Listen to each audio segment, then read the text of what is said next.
Ще си знам. Така, почваме. Какво е да си предприемач? Това са моите разбирания за предприемача. И предприемач е човек, който действа. Предприемач не е задължително. Тя не се Трябва да си съсредоточим. Предприемач е човек, който действа. Не е задължително да създаваш бизнес, за да си предприемач. Може просто да си предприемчив и да правиш много неща. Да се занимаваш с много неща, но трябва да действаш. Защото действието е нещо, което прави разлика. Между това да постигнеш нещо и да не постигнеш нищо, трябва да извървиш този път. Разликата е действието, което правиш. Обича предизвикателство. Това да създаваш нещо от нулата е изключително трудно. И трябва да те предизвиква, да те нахъсва, да си кажеш мога да го направя и да действаш стъпка по стъпка. Нахъсвам, можеш. Вярвам в себе си. Това е нещо, което сами трябва да изградите. Може би това е едно от малкото неща, които не мога да ви науча. Това е да сте уверени в себе си. Това става, аз като ученик бях, често казвам, малко сдухано момченце, което се притесняваше да говори с хората и да ги гледа в очите. Нещата се променят. Въпросът е, че трябва да правиш всеки ден малки усилия, с които да го промениш. Това се променя като постигаш малки успехи. С това, което научавате всеки ден, ще си гарантирате самочувствие. Ще кажете, окей, аз знам това нещо. С успехите, които имаме в груповите упражнения и с изводите, които стигате, пак ще стигате. Това е малка победа. Когато погледнете за себе си, ще имате много малки победи, които да ви казват, да, аз мога това нещо, аз мога да го направя. И това ви дава лично самочувствие. Това ви дава увереност да говорите с хората и да си представяте целите, въпреки това, което чувате от тях. Но за това трябва да работите най-много вие. Вярата в самите вас не може да ви даде никой друг. Трябва да създава нещо от нищо. Да видиш една идея, една мечта, нещо, което те грабва и да го направиш реалност. Едно време някой си е мечтал, че има лаптопни проектори, но те не съществували, а в момента съществуват. Това е защото някой е направил нещо от нищо и вижда възможности навсякъде. Казал си е, окей, трябва ми една такава машина, трябва ми една машина, която да помага в ежедневието на хората. И така, парче по парче, е сгубил, вярвайки в нея и виждайки бъдещето. И независимо колко е трудно, да продължаваш напред. За мен това е да си предприемач. Вие как мислите? Искате ли да добавите още нещо? Да си креативен. Да си креативен, да имаш въображение. Добре, супер. Друго? Да искаш да направиш света по-добър. Това е ключово условие. По принцип, Венко, ако направиш света по-добър, парите ще дадат сами след тебе. Да го предвидите. Добре? Цъкни ми следващия слайд. До кога да опитвам? И разочарованието, до кога продължава, това са само няколко примера. Ричард Брансън в момента има адски много неща. Той е продуцент, има собствена авиокомпания и много други успешни бизнеси. Тръгнал е от нищото и е имал 403 фирми, които са се провалили. В момента има милиарди и всъщност Върджин има едни острови, които са връстени на негово име, защото си притежава серия от острови в Тихия океан, за да си на слънце и да кара сърф по цял ден, но има 403 успешни фирми. Колонел Сандърс е основател на KFC, който преди път е дал рецептата за пилето, което яде всеки ден, е направил 1000 рецепти преди това. 1000 пъти е сбъркал рецепт, 1009 пъти е сбъркал рецептата, преди да си каже, ето това е моята рецепта, която ще яде целия свят. И 1010-та рецепта ядем всички ние, KFC. Силвестър Сталон е актьор, познавате ли го? Точно така.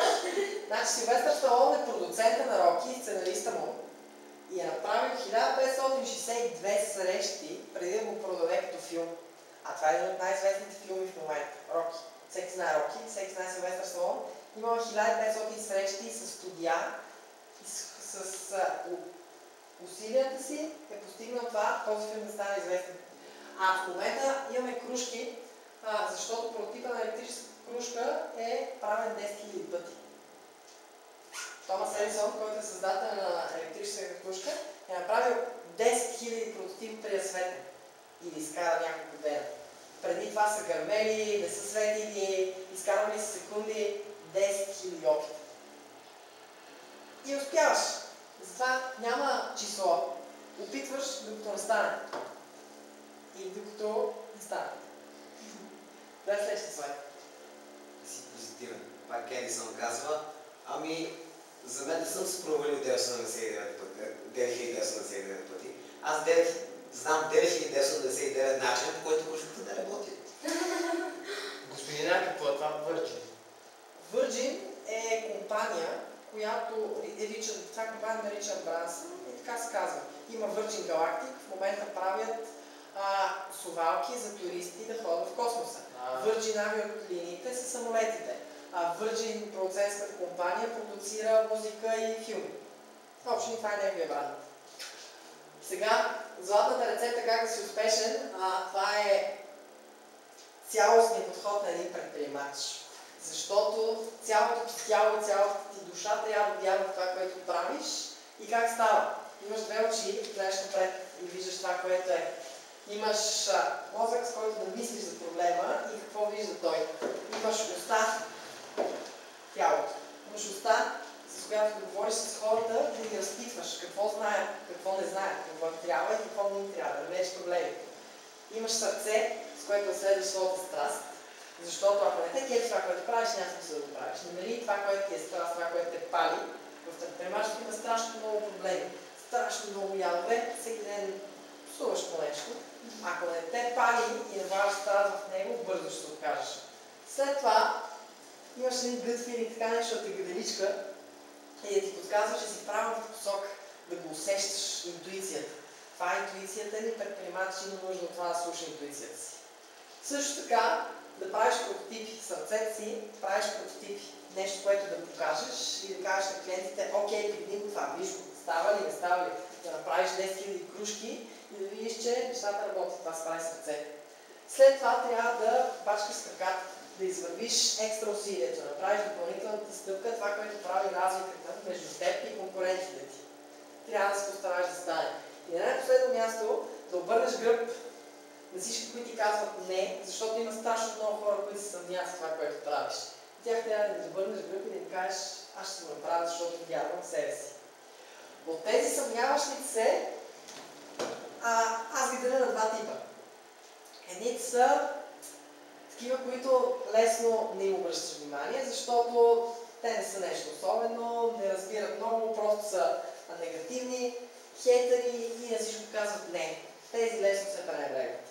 Въпросът е, че има едни съмняващи се, които са много високо в нашите очи, ходят с лъскави костюми, имат много неща и е трудно да им обърнеш гръб. Но пък доста често точно тези хора ти казват не, защото са видели много неща, защото техния опит това няма да стане. Но твой опит е различен. Твой опит ти дава друго и това, че някой ти казва не означава, че няма да стане. Ти трябва да го провериш и тогава сам да разбереш, че няма да стане, а не да го вземеш на готово. Затова ще си говорим в Lean Starter. Как да проверим нашите хипотези, дали нещо ще стане или няма да стане. Това е следващото. Сега, кой е най-прекият път към успеха е въпрос, който вълнува всички. Затова ще ви дам една рецепта в бъдеще. Сега как смятате, кой е най-прекият път, за да станем успешни? Опитите. Да опитваш, да не се отказваш. Добре, друго?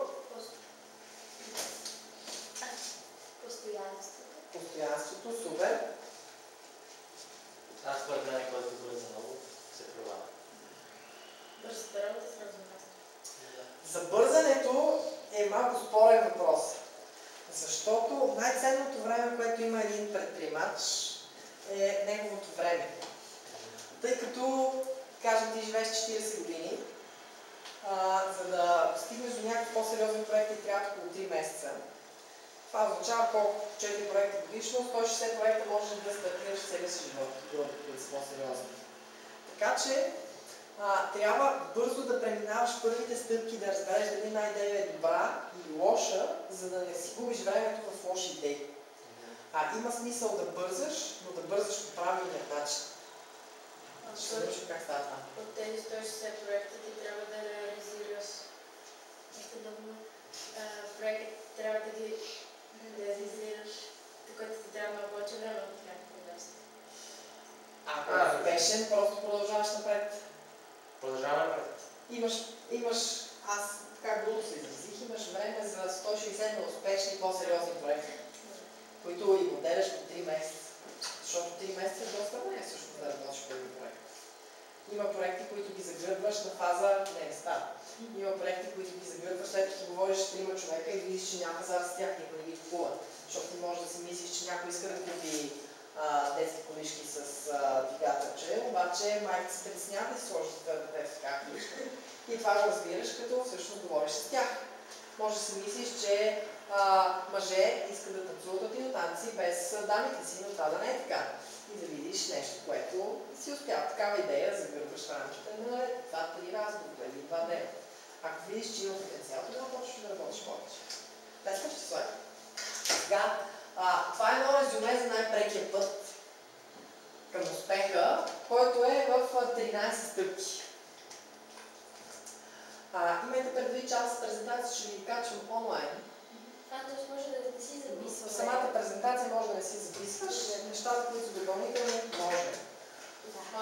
И съответно имаш 13 стъпки, за да успееш. Днес ще минем набързо през тях и ще се спрем на първите за две упражнения след тази схема. Става ли така? Добре. Сега, първо трябва да гледаш и да мислиш. Това е първата стъпка, да намериш проблема. Защото един предприемач решава проблеми. Той не прави нещо просто така, а решава проблеми. Според вас, защо трябва да се насочим към проблема? Защото всички имат проблеми. Всички имат проблеми и трябва да се решават. Какви проблеми трябва да търсим тогава? Абсолютно всякакви. Тези Без повече думи. тези, които засягат по-голям кръг от хора, които всички се интересуват и са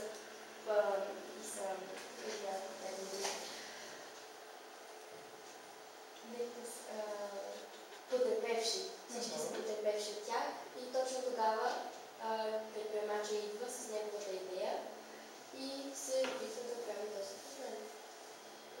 А защо всички трябва да са потърпевши от този проблем? Не е нужно всички, но да има такива, да бъде до толкова голямо, че това, което ти си измислил, да преуспее. Добре, дай топката на Жони да видим какво ще каже.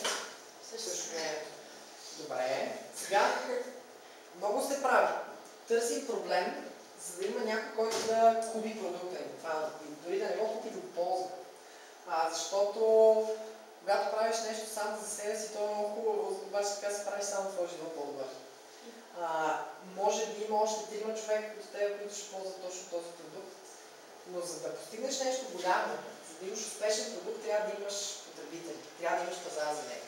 Съответно, трябва да намериш проблем, който засяга много хора. Много е разтегливо понятие, зависи какво правиш. Ако продаваш продукт, който е за големи компании, такива, които са по 1000 хора работещи в тях, можеш да намериш 100 компании, с които да работиш и това са много, напълно достатъчни за теб. Ако правиш продукт, който ползват обикновените хора един път годишно, в такъв случай ти трябват милиони хора, за да стане голям продукт. Така че много зависи какво правите и какъв проблем търсите. Също така, този проблем трябва да е голям.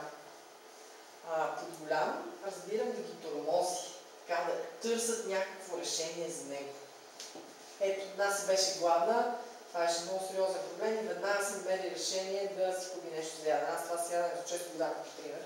Но много ключов за мен специално, защото унагледява всичко, което имаме. Ако не съм гладен, независимо, че някакви хора предават храна, аз няма да си я взема. В момент ще изчакам този проблем да стане голям, да почне нещо така да ме дразни, да се повърка и тогава ще си купа нещо за ядене. Мислете за проблеми, които са широко разпространени и които са така чувъркащи. Господине, Азия, Австралия и Африка има много често ухапване от такива отровни змии. И има учените сега изследват такова лекарство от мангусата, защото тя и се храни с змии. И тя се среща и в Африка, и в Австралия. И тя яде, примерно, ще дам пример с черната мамба. Тя е много бърза мангуста и черната мамба да я охапе, тя заспива за 1 час и имунитета й преборва отровата. А мамбата е една от най-отровните. Да. Добре, това е... Много барачи на такова, на какао мисля, че беше. Или на някакъв вид плод беше. И там, мисля, мамбата се крие по дърветата. На кафе май беше, да. И тя ги хапе, мисля, барачите. Добре, това е сериозен проблем, който цитираме. Това е един много добър пример за такъв проблем. Супер беше. Когато погледнем в бъдещето и намерим бъдещето и настоящето, малко е стабилно понятие. Търсиш проблем, който съществува.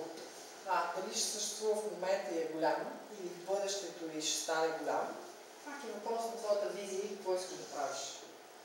Когато отметнем първа и втора стъпка, трябва да си го запишем. Защото, когато го сложим на белия лист или на екрана на компютъра, зависи кой как предпочита, тогава вече започваме да мислим върху него. Записването ние ще го направим с 2 инструмента. Едното е мандала на бизнес идеята, а другото е бизнес канава. Работим ли сте с бизнес канава? Казал съм я, но не сме работили. Добре. Това е много хубав инструмент, който ви позволява да моделирате идеята си. Защото тя има 9 основни елемента. Самия проблем, решението на клиентите, как се доставя идеята, какви отношения градим с клиентите, какво ни трябва за да направим идеята и така нещата придобиват смисъл и почваме да си играем с тях. Трябва да направим прототип. Прототипа е ключово нещо, защото ако отидеш само при един човек с идеята да му го продадеш, тогава няма да стане. Ти ще му разказваш и той ще кима така, но той ще си представи нещо, ти ще му говориш за друго нещо. Прототипа изравнява представата. Даваш му да го пипне, да си поиграе с него и да види реално какъв продукт в този малък прототип и да ти даде обратна връзка за него. Какво е прототип всъщност? И как се представя прототип? Стояне, ще кажеш ли как се представяш прототип? Кажа прототип, какво се представяш? Продукт, който не е завършен като цяло, но дава идея какъв ще бъде реален продукт. Супер, точно това. Прототип е малка част от този продукт, който ти помага да си представиш как работи големи. Това го казва просто прекрасно. След като направим прототип, го показваме на 100 човека. Събираме първото мнение. Говорите с хората и виждаме те дали харесват нашия прототип, дали не го харесват. Ако не го харесват, защо не го харесват? Как да го направим по-добър? Интервюираме. Ако го харесват, защо го харесват? Дали може да направим нещо още по-добре и да махнем нещата, които не са толкова добри. Взимаме си своята обратна връзка и си играем с прототипа, така че да стане супер. Тези 100 човека да кажат, окей, бомба е, Влади имаш страшен прототип, така се прави, искаме го. След като тези 100 човека кажат, окей, прототипът добие смисъл, така стане една ракета, която може да лети, имаш няколко варианта. Най-хубаво е тогава да събереш екип. Защо трябва да съберем екип? Имате ли предположение? Как една се да ни каже малко? Защото трябва да обсъдите какво може да се подобри на продукта, да обсъдите какви хора да се продават.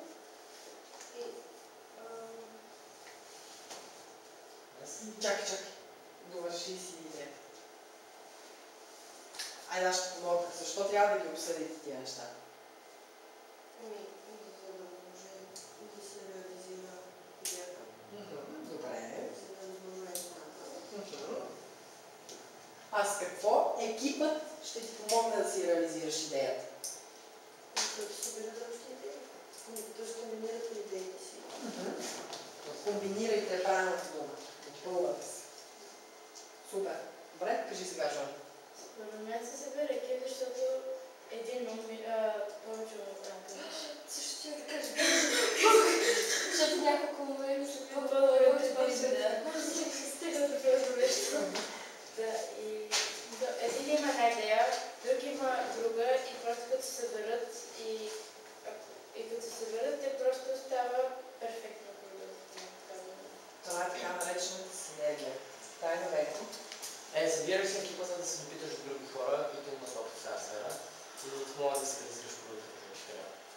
допитването до други хора с опит може да стане тук, на етап прототип. Да, може, да. Екипа трябва за да те допълва, тъй като аз съм добър в техническите неща, Калин е страшно добър в литературните неща. Страшно работим заедно. Ако аз нямам половинката, която ми трябва, или другите 2/3, зависи колко е голяма екипа, работя по-непродуктивно. Както ви казах в началото, ще работим в екип, за да се допълвате един друг. А се допълвате, когато имате различни умения, различни качества и различни виждания, които ви помагат да стигнете до общото перфектно нещо. Дай ми Додо. Супер, мерси. Събираш екип и обявявате гранден старта. Почва да се дига много шум, защото продуктът трябва да стигне до много хора и да го видят. Ще говорим малко по-подробно за маркетинг, как се стартира продукт, как се предлага на клиентите, въобще как се дига шум около един продукт, така че да стане голям, да стане Facebook. Всички да го познават. Много важно, когато стартираш, е да си следиш потребителите. Защото тези 100 човека са една ограничена извадка, която ти помага да видиш какво трябва. Но полирането, това, което прави един продукт перфектен, това, което прави един продукт успешен, е постоянната работа с клиентите, постоянната работа с потребителите. Как работиш с тях? В голяма степен ти ги хващаш за ръчичка и виждаш какво правят, как го правят. В интернет се работи страшно лесно. Има какви не инструменти, които ти помагат да мериш поведението на потребителите, къде влизат в този продукт, къде излизат, какво им харесва, какво не им харесва. Но офлайн е малко по-трудно и там си има определени техники. И там ще си говорим за мап теста. Как да излъжаме мама. Буквално. И ако се връщат, те по-често не се връщат в началото. Въртиме. Променяме нещо малко и пак гледаме какво правят. Въртиме, докато тези хиляди потребители, които идват на тълпи при нас, почнат да се връщат. Стигаме до 1000 и после растем. Постепенно, но постоянно. Растем по-малко, всяка седмица, всеки месец, всяка година. Бавен растеж и така от 1000 за 4 години стават 25 милиона. Да? Това може да е, например, Сикария. Чак само Жон ще си даде въпроса и тогава. Там, където когато не се връщат, 10-та точка, ние да променим нещо. Ни трябва някой да, как се каже, финансира самата идея. Защото когато е нещо малко, добре, но едва ли ще имаш пари да вложиш, ти трябва да вложиш всичките си пари, да направиш някакъв продукт, който не ти гарантира, че ще се използва. Риска на професия. Така, сега ще говоря това, дай само да видим Венко какво ще каже. Давам пример с Сикариями и стейкерите, Imperial Mine, тя българска. Тя е много успешна. Защо успешна? Защото има много потребители. А как се стигне до тези много потребители? Зарибяват. Ще ти кажа, добре. Защото с Империя също се познаваме, там ще дам пример с Империя, защото е интересно. Те офиса има тук наблизо. На България. Борис. Така, какво променяме? И защо го променяме? Разгледаме от парите. Всъщност, парите трябва най-вече според това какво правиш. Ако правиш самолет, със сигурност ти трябва пари за материали и за други неща. Ако правиш нещо с личните си усилия, както повечето предприемачи всъщност стартират, тогава ти трябва време и усилия. Твои. Парите са на втори план. Ето аз така съм стартирал. Няколко примера. Първата ни фирма, която правихме поддръжка на офиси. Нищо ни трябваше. Хванахме се с моят съдружник. За една седмица дигнахме уебсайт, защото знаех как се прави. След това дигнахме телефона и звъняхме на компании, дали искат нашите услуги и се предавахме услуги. Тя ти някакви пари да си платиш сметката за телефон след това, но са нещо, което можеш да си позволиш да го кажеш. И съответно, парите са много по-малка инвестиция, когато налагаш продукт. След това, тези като идват, почват да ти плащат за него. Ти взимаш парите от тях и ги даваш. Така правим с Джоби в момента. Трябват ни пари за маркетинг и за реклама, за да разбират повече хора за нас. Ние отиваме при компанията, казваме и, окей, сега плати си еди колко си и ние ще намерим най-подходящи млади хора за теб. Компанията се плаща ни пари и ние за тези хикс пари отиваме при младите хора и почваме да рекламираме. И така набираме младите хора, които даваме на компанията. Първо продаваш нещото и взимаш парите и тогава го правиш. Това е, ако може да го завъртиш като модел, е супер, но пак е въпрос на мислене. Откъде се намират парите, знаете ли? От банките. Имаш ли маркер или не? Имам, да. Как е? От банките е едно. Ти платиш в банк, ще ти дадат ли пари? Зависи, трябва да представя какво ще правя с тези пари. А като им представиш какво ще правиш, ще ти дадат ли? Ами не е сигурно. Защо не? Защо не е сигурно? Защото мога да се осъзнат, мисля така, това не е възможно да стане и няма да се получи и няма ни да дадат. Добре. Сега ако преценят, че ще ми е успешно, ще ми ги дадат. Така е, Ще да. мога да им върна дълга. Ще ми дадат, ама иначе не. Супер. Друго предположение? Калин искаше да каже къде ще вземе пари. Калин има богата баба, всичко ще му даде.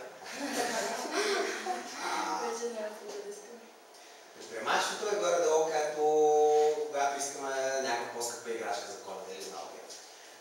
Естествено, че можем да се обърнем към някаква по-голяма институция, като тати. Но обикновено започваме от личните спестявания, от приятелщата и от някой, който ще се навие да ни даде парички. Това е, което при съвременницката FFF. Трите път са местата, където търсите пари. Friends, family and fools. Как? Fools. Глупаци. Да, глупаци. Хора, които са, да наречем, наивни, за да дадат на 20 годишен човек пари, които да си харчи. Банките никога няма да дадат пари на някой, който няма кредитна история с тях. Защото те са големи институции, които единственото нещо, което се интересуват е да им върнеш парите. Да. А ти, без да го кажеш, виж, аз имам доходи, много е вероятно да ти върна парите, няма да дадат пари на бизнес. Те дават пари на вече съществуващ бизнес, който вече прави нещо. Много рядко дават на стартиращи. И честно казано, на повечето бизнеси, които са малки и средни, ги дават срещу някакъв залог. Примерно, имаш офис, който си твой и го ипотекираш за ти заем. Или имаш едни други пари, блокираш тези пари за ти заем, има различни неща, но на банки не разчитай. В момента за старта ви трябват малко пари, които може да си намерите от трите фъта. След това, следващата стъпка е да си намерите инвеститор или ангел, който да ви даде до 100 000 евро, за да направите идеята малко по-голяма. И след това се търсят венчър пари, които са вече милиони за работещи идеи, които имат история за гърба си. Под история разбирам потребители, са стигнали първите 1000 и растат. Като почнеш да растеш, тук си, на 12 стъпка, парите имат цени при теб. Аз питам тук как се свързваш с тези инвеститори? Това е интересна тема.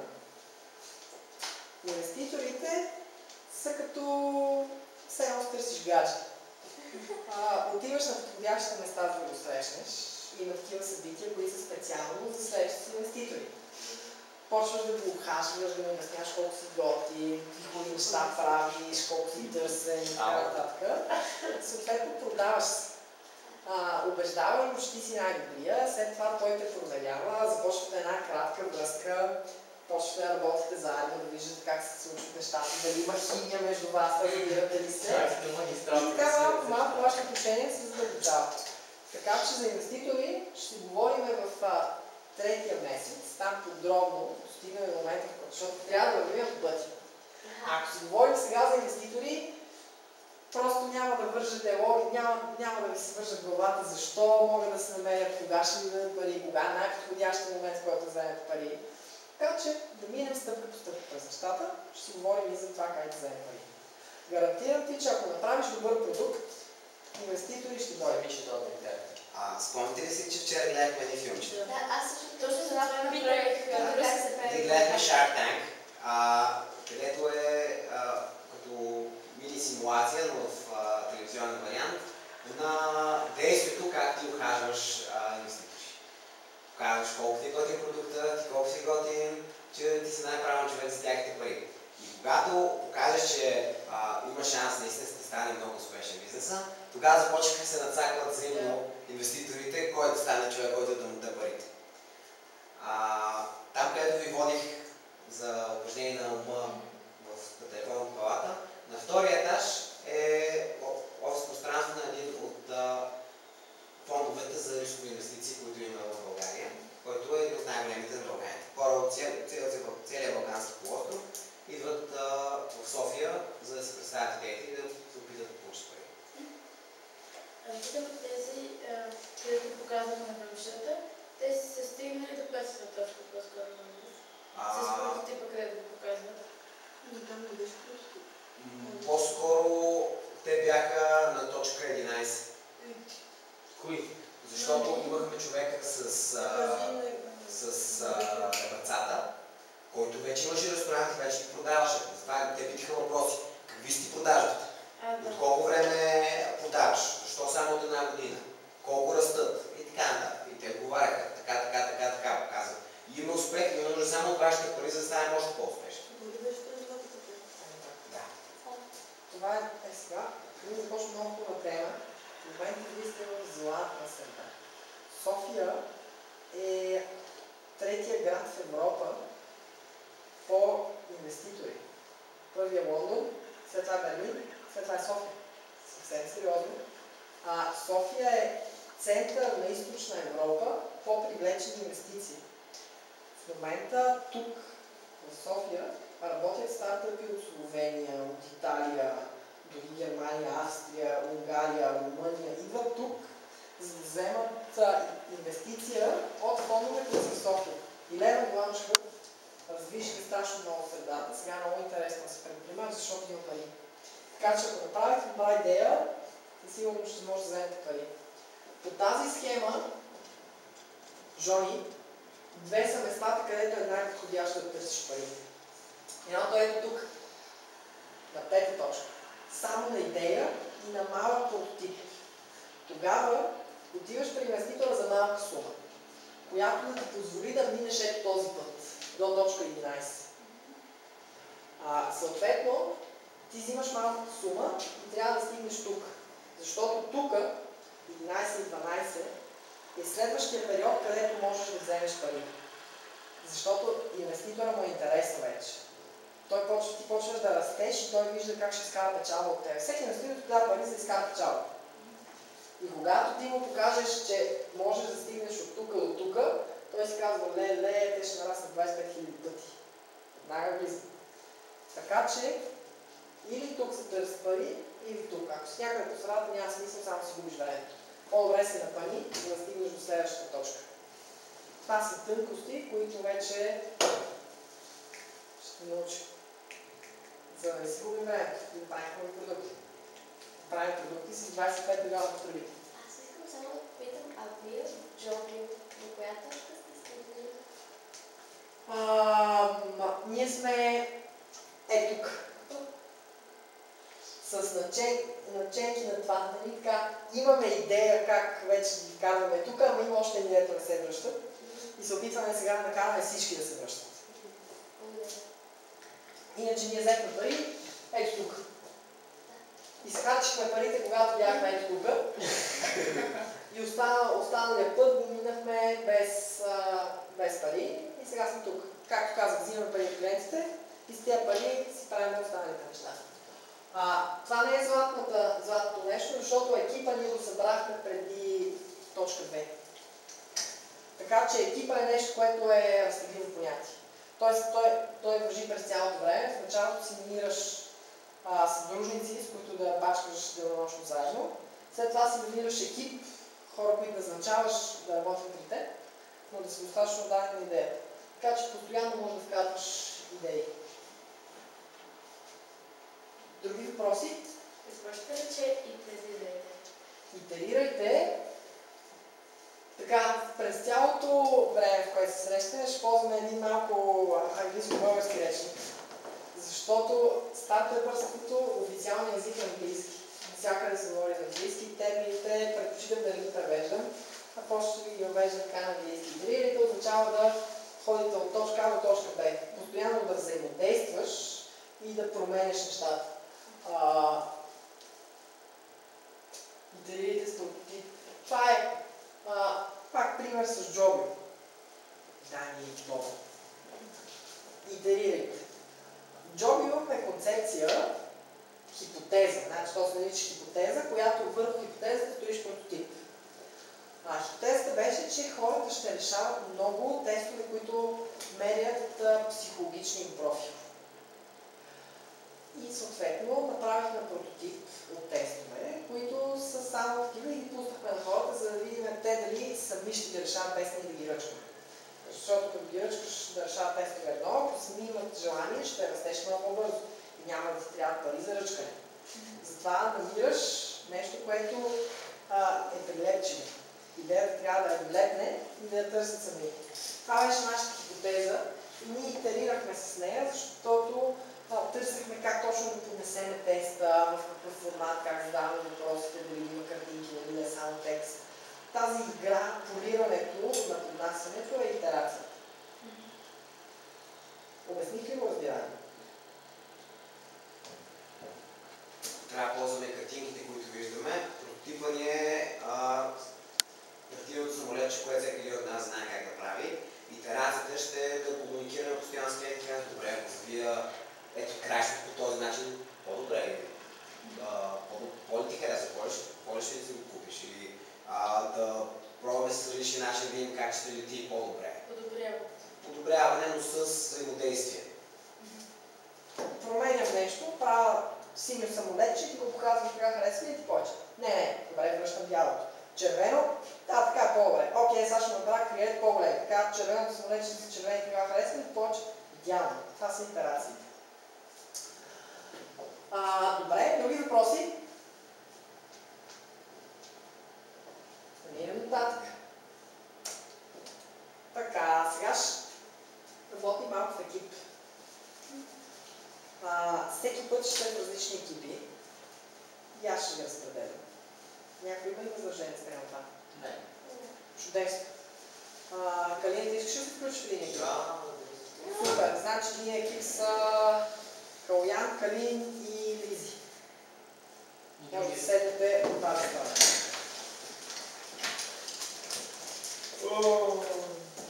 Здравейте отбор! Сега го загасихме.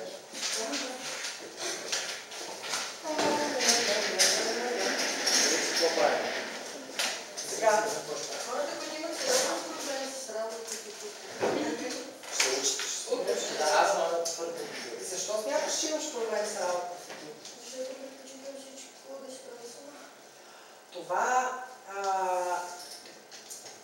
е, конкретно ще ти обясна, това е много голям смисъл. Когато правиш всичко сама, то става по твоя начин. И е перфектно в твоята глава. Ти си доволна от резултата, защото другаз ще не е облеснал нещо. И нещата са станали така, както си искала ти. Въпросът е, че има един прекрасен момент, в който имаш задачи за 20 дена. Трябва да ги свършиш днес. Така трябва да работим в екип и да разведеш задачите. Тук ще учим да ставаме предприемачи, менеджери и хора, които работят с други хора. Добрият менеджер управлява хора, а не задачи. Ти имаш ли идея защо предпочиташ да си правиш нещата сама всъщност? Защото имам някакви идеи как да си ги направя, които другите имам някакви критерии, така да се каже, които другите не могат да се предпочитам да приема някаква идея, да си по моя си начин, да си направя по моите критерии. И не да ми се отвъркат. Добре, Жони, можеш това е ли, само да си прави всичко. можеш ли да направиш двигателна кола? Аз мога да нарисувам двигател. Оня начин на кой го измисли, кой го нарисува и сега ни трябва трети човек, който го направи. Жони ще го смови. Това е Боже. Това е силата на работата в екип, че хората имат различни качества. Не е задължително да не стане по твоя начин, но трябва да има толерантност и да го прокараш като да успееш да проведеш по твоя начин най-добрият. Ще работиш перфектно в екип, ако можеш да продаваш на своя екип. ако искаш, всеки път като нещо те дразни в работата в екип, ми казвай и ще мислим как да стане. Аз си държа да се всичко. Не трябва да се избивам тук. Казваш, ако идеята е да го измислим как ще стане. Аз ще го приема като ще си влезна на дъската, като лично предизвикателство, нас не може да бъде в екип, като свърши. Става ли? Добре. Сега, нещата имаме предизвикателство. Първо, или след това, за предишната задача сме напишем две звездички. За лъжите и истините. Всяко предизвикателство ще носи чували звездички към нашия крайен успех. И това да можете нещо. Първото предизвикателство е кръстено любимият ми домашен любимец. Какво представлява то? Окей. Аз съм Ти си куче или кот. Ще търсим проблеми. И ще се поставим в една нестандартна позиция. Защото проблеми могат да дойдат от всякъде. И ние трябва да можем да ги намерим.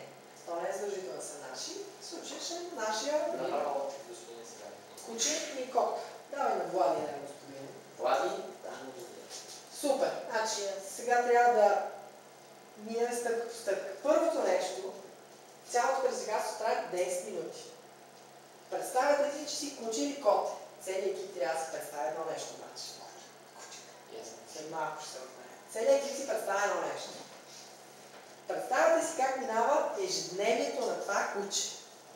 За целта имаме този инструмент, който е дневник на клиента. Първо, поединично всеки си представя как минава деня на неговото куче. В случая на този екип вече дефинирахме, че е куче. Така. Описвате си деня. Имате. Ето, аз мога да ви дам. Листа кратко. Искаш ли да дръпне в точка? По-лесно ще я поседнеш от тази страна, така че да вземе по-стопин, взем стопин. Не, няма. Аз много предвидимо съм подредил залата по начин, по който не може да правиш такива. Само да изключиш прожектора да не усетеш.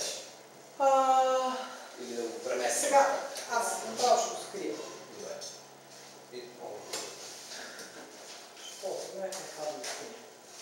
Така, тук сме кучета или котата, описваме деня. Само ще го взема си. Има 3 колони. Час. Така се прави проучване на клиенти. Като правим продукт за тях. Имаш час. Напиши всеки час какво правя. Ето, давам пример. Аз съм кученце. Буда се сутринта 7 часа. Или 6. И съответно толкова ми се пика, че не е стига, подскачам от вратата и пише 7 часа пред вратата, подскачам, защото е много назор.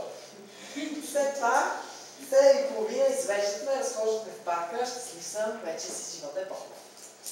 Прибирам се, хранят ме и така нататък и си изписвам нещата едно по едно, как преминава деня на образа, който съм. След това трябва да стигнете групово до извода какви проблеми има кучето или котото. И да стигнете до трите най-големи. Окей? След това презентираме. Екип 1. Вие ще стигне екип 1. Слушаме се сега и после ще слушаме. Трите проблема, най-големите, които има кучето или котото, за деня. И след това презентираме. Презентацията трябва да е деня на кучето и защо тези три проблеми са най-големите. Окей? Да. Въпроси? Не. Старт. Пускам хронометър аз. Това сигурно е няколко куче. Да. Добре. Добре. Аз не просто не котка, тя се обучи много вярна и много се казва. Добре. По-лесно може да се пише много живота на кучето. Искате ли? Сега ви от тази история. Господин Млади, си отделям на линия. Да, както се удобно. Влад.